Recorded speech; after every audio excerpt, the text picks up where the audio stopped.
Robin and Cindy Colyer's son, Joseph, committed suicide in September of last year while living and working in Chicago. Don called us. Well, Joe called us the middle of the night, I guess 4 different times and talked to us. And he was up and down. I mean, he was. Because with bipolar, I don't know if you know anything about it, but you're real up and you can be real down in a matter of seconds. Yeah.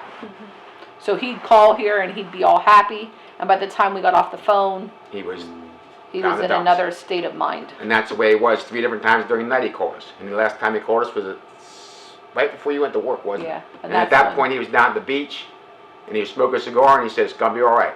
And that wasn't the last you heard from him. And so we figured everything was okay. So then she got to work and she kept looking at her phone to make sure, she didn't hear anything from him. So she called me at, what time was it? Around 10, I think. Around 10, she said, "I haven't heard anything from Joseph." And this was on September 21st. 14th. 14th. Okay. She called me and said, "I haven't heard anything from Joe." Dawn called and said that she was supposed to be taking him to a doctor's appointment that day. And she just woke up and she couldn't find him anywhere. So she was going ballistic. So and she said, and he has his phone put on silence. Is that what it's called? Do not disturb. Do not disturb, yep. So we all started calling, and I told my boss I couldn't stay there. I was coming home. And as soon as I walked in the door, my phone rang, and it was Dawn's number, and it was, I said, "Hello," and she said, "Cindy," and I said, "Yeah." She says, "Can you speak to the officer that's here with me?" It's like, I knew something bad was there then. At his house. No. They were at the train station. She was at the train station at this She went point. looking for him when she got awake and couldn't Find him.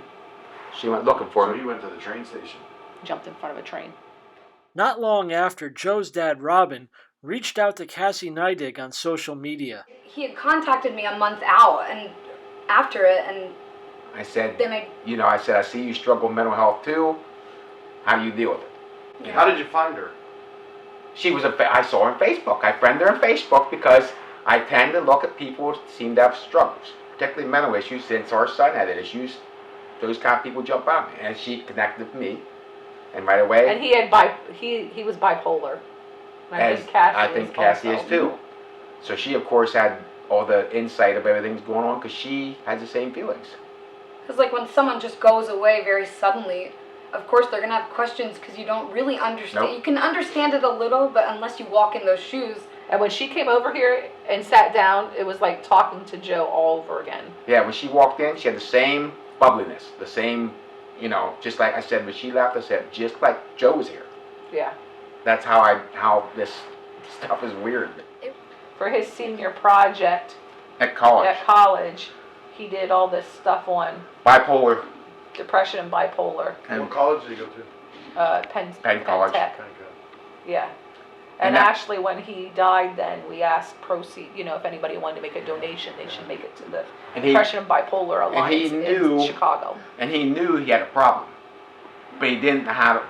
He could fix everybody else's, but he couldn't solve his because, we've had, I know a half a dozen people reach out to us since he died and said, "Hey, Joe helped me get through my bipolar. He told me to go get help." The way they were talking about her son, it sounded to me like so beautiful, like he would be like the heart of the book.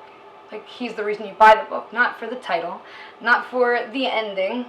He's like The meat in the middle. meat of the like the soul of the book, and we lose so many people like that. The Colyer family is hoping by talking about this that more people will reach out when they have problems and the stigma won't be so bad about talking about it. Like reach out, right? Like Reach out. Don't be afraid. It's not taboo. Everybody thinks it's taboo, but mental health is not it's not something to push under the rug.